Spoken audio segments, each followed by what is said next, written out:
सभी मेरे प्रिय साथियों को नमस्कार और वीडियो देखने वाले सभी साथियों को भी नमस्कार। साथियों, आज का अपना विषय परीक्षा परिणाम की समीक्षा के नवीन मापदंड व दायित्व जो निर्धारित किए गए हैं कार्यालय निदेशक माध्यमिक शिक्षा बीकानेर द्वारा, जो कि संस्था प्रधान व शिक्षकों के लिए दो प्रकार के मापदंड रहेंगे, जिसमें श्रेष्ठ व न्यून परीक्षा परिणाम का निर्धारण कैसे होगा। ये बोर्ड कक्षाओं के लिए है साथियों, 12th 10th 8th और 5 के लिए है। तो न्यूनतम आदेश है वो सत्र 24-25 से ही लागू होंगे, यानी इस पिछले सत्र से ही लागू होंगे। और इसके लिए प्रमाण पत्र अर्थात प्रशंसा प्रमाण पत्र और आरोप पत्र दोनों देना निर्धारित किया गया है। इसके विस्तार से चर्चा करेंगे कि किस प्रकार के श्रेष्ठ परीक्षा परिणाम होने चाहिए, किस प्रकार न्यून परीक्षा परिणाम होने चाहिए, क्या इनके आरोप पत्र हैं, क्या आरोप निर्धारित करने हैं, क्या प्रशंसा पत्र देंगे किस प्रकार का, और इसकी क्या समय सारणी रहेगी, कब तक ये जारी होगा। तो ये सभी के बारे में चर्चा करेंगे। आप अगर मेरे चैनल पे नए हो तो लाइक शेयर सब्सक्राइब जरूर करें साथियों, सब्सक्राइब करें ताकि ऐसी महत्वपूर्ण जानकारी आप तक तुरंत पहुंचे। तो साथियों, चलते हैं आदेश की ओर। तो आदेश में अगर देखा जाए तो ये आदेश निदेशक माध्यमिक शिक्षा बीकानेर द्वारा जारी किया गया। ये शैक्षिक सत्र 24-25 से प्रभावी होंगे। इसमें संस्था प्रधान और शिक्षक द्वारा श्रेष्ठ परीक्षा परिणाम और न्यून परीक्षा परिणाम के मापदंड निर्धारित किए गए हैं। तो अगर श्रेष्ठ परीक्षा परिणाम की तरफ देखें तो कक्षा 12 व 10वीं कक्षा के लिए 90% अथवा इससे अधिक, तथा कक्षा 8 व 5 के में 90% या अधिक विद्यार्थियों द्वारा एक ग्रेड प्राप्त होना चाहिए। तब संस्था प्रधान को विभाग द्वारा यहाँ पर प्रमाण पत्र दिया जाएगा। अर्थात कहने का अर्थ है कि कक्षा 12 व 10 में जो भी परीक्षा परिणाम है वो 90% होना चाहिए, और कक्षा 5 व 8 में एक ग्रेड प्राप्त विद्यार्थियों की संख्या 90% या उससे अधिक होनी चाहिए। तभी संस्था प्रधान को प्रशंसा प्रमाण पत्र दिया जाएगा, और ये सभी इनका समेकित कर लिया जाएगा। कक्षा 12, 10, 8 व 5 के समेकित परीक्षा परिणाम है वो अगर 90 से ऊपर है तो आप संस्था प्रधान को प्रशंसा पत्र जारी होगा। जैसे यहाँ पर एग्जाम्पल दे रखा साथियों की कक्षा 12th में है वो 54 है, 43, 33 54 है, और 10th में 43 है, और 8th में 33 विद्यार्थियों के एक ग्रेड प्राप्त है, और 5वीं में 29 विद्यार्थियों के एक ग्रेड प्राप्त है। अर्थात इनकी संख्या हो गई 159। और कुल नामांकित विद्यार्थी हैं, जैसे कक्षा 12 में है 60, 10 में है 50, और 8th में है 35, और 5वीं में 30, तो 175 विद्यार्थी हो गए। तो इन 175 विद्यार्थियों में से 159 विद्यार्थी जो यहाँ पर बता रखे हैं उनके 90% से ऊपर नंबर है। तो ये 159/175 मल्टीप्लाई बाई 100 करके और 90.85 गणना की गई। ये समेकित रिजल्ट निकाल लिया गया है, और इस समेकित रिजल्ट में अगर 90% से ऊपर प्राप्त होते हैं तो संस्था प्रधान को प्रशंसा पत्र जारी किया जाएगा। और न्यून परीक्षा परिणाम में भी यहाँ पर क्राइटेरिया निर्धारित कर रखा है साथियों, इनको थोड़ा सा ध्यान से देखना है। 12वीं में 60% हुआ उससे न्यून अगर रिजल्ट रहता है तो वो न्यून में आएगा। उसी प्रकार 10वीं में 50% किसी विषय का, ये संस्था प्रदान के लिए, और 50% या उससे न्यून रहता है तो भी न्यून रिजल्ट में आएगा। और 8वीं और 5वीं में 50% से अधिक विद्यार्थियों द्वारा अगर ई ग्रेड प्राप्त कर लिया गया हो तो भी ये परीक्षा परिणाम न्यून माना जाएगा। 50% विद्यार्थियों के ई ग्रेड नहीं होना चाहिए, और ये ध्यान रखना है। तो इसमें कुछ बिंदु नोट दे रखे हैं जो कि महत्वपूर्ण है, यहाँ पर इसकी चर्चा करेंगे। तो बिंदु नंबर 1 में देखा जाए तो ये जो परीक्षा परिणाम निकाला है समेकित, वो परीक्षा परिणाम में कम से कम श्रेष्ठ परीक्षा परिणाम के लिए न्यूनतम 10 विद्यार्थियों का नामांकन होना आवश्यक है प्रत्येक कक्षा में। अगर किसी कक्षा में 10 से कम विद्यार्थी नामांकन है तो वो इसमें नहीं सम्मिलित किया जाएगा। ये नंबर 1 बिंदु दे रखा है साथियों। उसी प्रकार यहाँ पर यदि विद्यालय में किसी भी एक परीक्षा जो ये दे रखी है कक्षा 5, 8, 10, 12 में परिणाम दंड से न्यून रहता है तो वो प्रमाण पत्र संस्था प्रधान को नहीं मिलेगा उसमें। यानी इनका समेकित सभी का अलग अलग भी श्रेष्ठ होना चाहिए और समेकित भी श्रेष्ठ होना है, 90% से ऊपर होना चाहिए। और 3 नंबर दे रखा है कि अगर संस्था प्रधान के रूप में गत 5 वर्षों में से परीक्षा परिणाम एक बार अगर मानदंड से न्यून रहता है तो लिखित चेतावनी दे के या स्थान परिवर्तन करके छोड़ दिया जाएगा, किसी प्रकार की कार्रवाई नहीं होगी। किंतु अगर आलोच्य वर्ष यानी पिछले जो आलोच्य वर्ष सहित यानी लगातार 2 वर्षों अथवा 5 वर्षों में से कोई 3 वर्षों का परीक्षा परिणाम मानदंड से न्यून रहने पर 17 CCA के तहत कार्रवाई प्रस्तावित होगी। तो साथियों, कोई भी पिछले 5 वर्षों में कोई भी 3 वर्षों का परीक्षा परिणाम खराब नहीं होना चाहिए और लगातार 2 वर्ष भी परीक्षा परिणाम खराब नहीं होना चाहिए। और यहाँ पर अगर देखा जाए तो कार्यवाहक संस्था प्रदान के लिए कुछ अलग से व्यवस्था की गई है। अगर कार्यवाहक संस्था प्रदान की बात यहाँ पर करें तो इसके लिए मानदंड है उसमें 50% तक कम किए गए हैं जो साधारण संस्था प्रदान के मानदंड है उससे, और 12 के लिए 30% से अथवा उससे न्यून रिजल्ट रहता है तो वो न्यून रिजल्ट में माना जाएगा। 10वीं में 25% है। और यहाँ पर कक्षा 8 व 5 के परीक्षा परिणाम में 60% से अधिक विद्यार्थियों का ई ग्रेड प्राप्त करने पर परीक्षा है वो न्यून परिणाम माना जाएगा।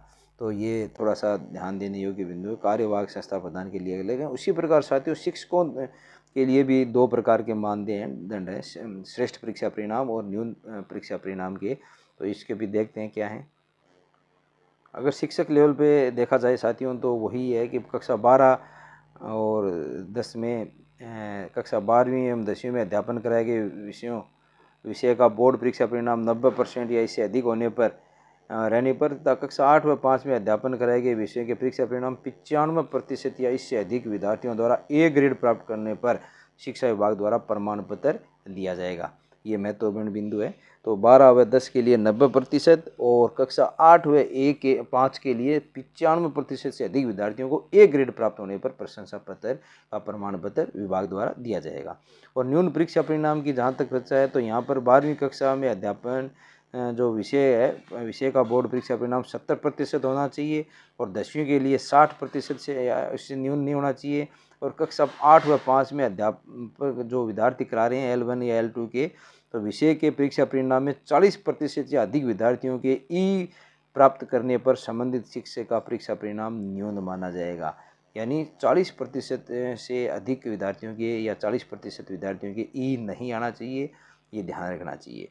तो उसके लिए ये शर्तें यथावत रहेगी जो ऊपर है कि न्यूनतम कक्षा में है वो 10 विद्यार्थियों का होना आवश्यक है। अगर 10 विद्यार्थियों से कम है तो वो उसमें विचार नहीं किया जाएगा। और दूसरा बिंदु है जैसे इसमें अगर देखें तो कि यदि विद्यालय में किसी एक परीक्षा में परिणाम मानदंड के न्यून रहता है तो शिक्षक को श्रेष्ठ परीक्षा परिणाम हेतु प्रमाण पत्र नहीं दिया जाएगा। यानी जैसे कोई 8वीं में पढ़ा रहा है 5वीं में भी पढ़ा रहा है, एक में मानदंड पूरा कर रहा है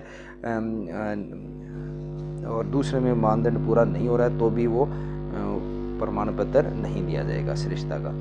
और 3rd नंबर बिंदु है कि गत 5 वर्षों के परीक्षा परिणाम एक बार मानदंड से न्यून रहने पर लिखित चेतावनी और स्थान परिवर्तन है। ये जो मैंने साथियों ऊपर बताया वही प्रकार का दंड है। और कार्यवाहक शिक्षक के लिए भी है वो न्यून परीक्षा परिणाम के मानदंड में 50% तक कम किए गए हैं। अर्थात कक्षा 12 में जो कार्यवाहक शिक्षक है उसके 35% तक या उसे न्यून आने पर कार्रवाई होगी और 10वीं में है वो 30% अथवा न्यून आने पर।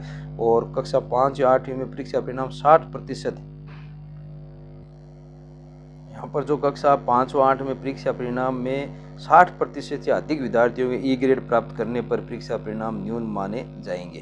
तो इसको के लिए उनकी स्वयं की अर्जित योग्यता से संबंधित विषयों का अध्यापन उच्च कक्षाओं में कराए जाने पर परीक्षा परिणाम संबंधित मानदंड यथावत रहेंगे। अगर मतलब कार्यवाहक शिक्षक के जो उनकी अर्जित योग्यता है जैसे उन्होंने किसी में हिस्ट्री में, हिंदी साहित्य में और लेकर अगर कोई सब्जेक्ट रहे हैं बीए में और फिर वो अगर अध्यापन करवा रहे हैं तो उनको हिंदी साहित्य अगर हिंदी मिला है तो वो उसका अर्जित योग्यता में हो गया तो उन ऐसे विद्यार्थियों को कोई छूट नहीं मिली जाएगी मानदंड में। किंतु यदि शिक्षक को उनके स्वयं की अर्जित योग्यता से संबंधित विषय के अतिरिक्त अगर अन्य विषय का अध्यापन हो तो उन जैसे मान लो वो इंग्लिश हिंदी का लिटरेचर का अध्यापक है और उसको इंग्लिश पढ़ाने के लिए दे दी गई है तो उस ऐसे विद्यार्थियों के ऐसे शिक्षकों के लिए वो मानदंड है वो 50% होंगे। मानदंडों के में 50% की छूट होगी। अर्थात 12वीं के लिए 35%, 10वीं के लिए 30% कम रहने पर परीक्षा परिणाम न्यून माना जाएगा और 8वीं और 5वीं के लिए परीक्षा परिणाम में 60% या अधिक विद्यार्थियों के ई ग्रेड प्राप्त करने पर परीक्षा परिणाम न्यून माना जाएगा। ये 60% विद्यार्थी ही है, सही है, क्योंकि 60% विद्यार्थियों के अगर ई ग्रेड आ जाता तो न्यून माना जाएगा। और ऊपर वाले में सामान्य शिक्षक के लिए 40% विद्यार्थियों के लिए था, ये सही है साथियों। और ये महत्वपूर्ण बिंदु है कि जो कार्य व्यवस्थार्थ में जो शिक्षक लगे हैं उनके मूल पदस्थापन के स्थान के के आधार पर रिजल्ट नहीं माना जाएगा, क्योंकि वो मूल पद स्थापन पे तो अध्ययन करवा ही नहीं रहे थे। जहाँ पर वो कार्य विस्तार लगे हुए थे उस विद्यालय के आधार पर उनका रिजल्ट है वो गिना जाएगा। और इसके क्रियान्वयन के बारे में बता रखा है कि किस प्रकार का प्रमाण पत्र या आरोप पत्र जारी करने के ये महत्वपूर्ण तथ्य हैं वो सामने रखने होंगे, जिसमें ये 5 बिंदु हैं। तो प्रथम नंबर बिंदु है साथियों कि कम से कम संस्था प्रधान हो या शिक्षक हो अपने इस पूरे सत्र में जुलाई से फरवरी तक 5 माह तक उनका संस्था में होना जरूरी है, टिका हुआ रहना जरूरी है, अर्थात पदस्थापन होना जरूरी है, तभी वो रिजल्ट है उनके गिना जाएगा, उस अध्यापक या संस्था प्रधान के खाते में जाएगा, यानी उन्हीं के होगा, वरना उसमें नहीं होगा। दूसरा, परीक्षा परिणाम की गणना के लिए पूरक परीक्षा परिणाम सम्मिलित नहीं किया जाएगा, अर्थात पूरक परीक्षा परिणाम को न तो उत्तीर्ण में सम्मिलित किया जाएगा न अनुत्तीर्ण में सम्मिलित कर दिया जाएगा, अर्थात उसको अलग रखा जाएगा। और 3 नंबर बिंदु, जिन उच्च माध्यमिक विद्यालयों में 1 से अधिक शाखाएं संचालित है उनके परीक्षा परिणाम की गणना करते समय 2 या अधिक शाखाओं का कुल परिणाम अर्थात एवरेज निकाल लिया जाएगा। साथियों, जैसे यहाँ पर उदाहरण दे रखा है कि कृषि विज्ञान है, वाणिज्य एक है, और विज्ञान शाखा है, कला शाखा में कितने कुल विद्यार्थी बैठे और कितने विद्यार्थी है उत्तीर्ण हुए, उसके आधार पर ये प्रतिशत है वो औसत प्रतिशत निकाल लिया जाएगा, जो कि इसका उदाहरण है वो नीचे दे रखा है। यहाँ पर एग्जाम्पल दे रखा है। और जैसे यहाँ पर टोटल सभी संकायों में जो उत्तीर्ण विद्यार्थी हैं 283 हैं, और कुल जो प्रविष्ट हुए विद्यार्थी वो हैं यहाँ पर 300 विद्यार्थी प्रविष्ट हुए हैं और 283 हैं उत्तीर्ण हो गए। तो 300 में से 283 का परसेंटेज निकाल लिया, यहाँ पर 94.33 गणना की गई, इसलिए ये श्रेष्ठ परिणाम है। और 4 नंबर बिंदु है साथियों, एक ही शिक्षक द्वारा एक ही कक्षा एवं विषय का शिक्षण 1 से अधिक कक्षा वर्ग में कराया गया हो तो वो परीक्षा परिणाम की गणना करते समय उस कक्षा के सभी वर्गों का कुल परिणाम आकलित किया जाकर गणना की जाएगी। उसी प्रकार 5 नंबर बिंदु है कि यदि एक ही विषय का अध्यापन 1 से अधिक अध्यापकों द्वारा विषय खंड के रूप में कराया जाता हो, जैसे साइंस में देखेंगे जीव विज्ञान है, भौतिक विज्ञान है, रसायन विज्ञान, अलग अलग खंड हैं, उनको अलग अलग व्याख्याता अगर आके पूरा कराते हैं तो वो सम्मिलित रूप से सभी है उस रिजल्ट के लिए उत्तरदायी होंगे। सानुग्रह उत्तीर्ण विद्यार्थियों को परीक्षा परिणाम को विद्यालय एवं शिक्षकों के परीक्षा परिणाम में उत्तीर्ण विद्यार्थियों के रूप में सम्मिलित किया जाएगा, जबकि सप्लीमेंट्री को इसमें सम्मिलित नहीं किया जा गया है साथियों, ये मैंने आपको पहले ही बता दिया है। तो इस प्रकार ये जो मानदंड हैं वो नए निर्धारित साथियों कर दिए गए हैं। इन मानदंडों को ध्यान में रखते हुए शिक्षण कार्य कराएं ताकि किसी प्रकार की अनहोनी या कार्रवाई से वंचित हो सकें शिक्षक साथी। और यहाँ पर कार्रवाई के सक्षम अधिकारी भी बता रखे हैं कि कौन सक्षम अधिकारी होंगे। 4 नंबर बिंदु, उसमें संस्था प्रधान व प्राध्यापक के लिए हैं वो निर्देशक लेवल के अधिकारी सक्षम अधिकारी हैं, उनको प्रमाण पत्र या जो भी प्रशंसा प्रमाण पत्र या जो आरोप पत्र है वो जारी करेंगे। उसी प्रकार वरिष्ठ अध्यापक को है वो जेडी लेवल यानी संबंधित और वरिष्ठ अध्यापक श्रेष्ठ परीक्षा परिणाम हेतु प्रमाण पत्र संभागीय अधिकारी दो देंगे। और L1 और L2 जो अध्यापक है उनको जिला शिक्षा अधिकारी मुख्यालय प्रारंभिक व माध्यमिक द्वारा जारी किया जाएगा। संस्था प्रधान प्राध्यापक को न्यून परीक्षा परिणाम के उनके विरुद्ध अनुशासनिक कार्रवाई वो निदेशालय लेवल पे होगी, और सेकंड ग्रेड के हैं वो जेडी लेवल पे होगी, और थर्ड ग्रेड के जो शिक्षक हैं उन अध्यापक हैं उनके DO मुख्यालय प्रारंभिक शिक्षालय अधिकारी सक्षम अधिकारी होंगे जो कि कार्रवाई कर सकेंगे।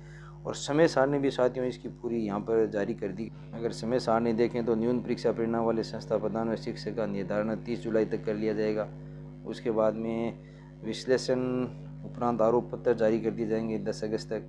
उसके बाद में आरोप पत्र का जवाब प्राप्त करना यानी 29 अगस्त तक जवाब दिया जाएगा कि उस आरोप पत्र का क्या जवाब है वो संबंधित शिक्षक या संस्था प्रधान द्वारा किया गया। और जवाब पत्र के आधार पर 25 सितंबर तक है वो संतोषजनक जवाब प्राप्त होने पर प्रकरण को ड्रॉप कर दिया जाएगा, और संतोषजनक नहीं होने पर न्यून परीक्षा परिणाम होने के कारण लिखित चेतावनी देकर प्रकरण समाप्त कर दिया जाएगा।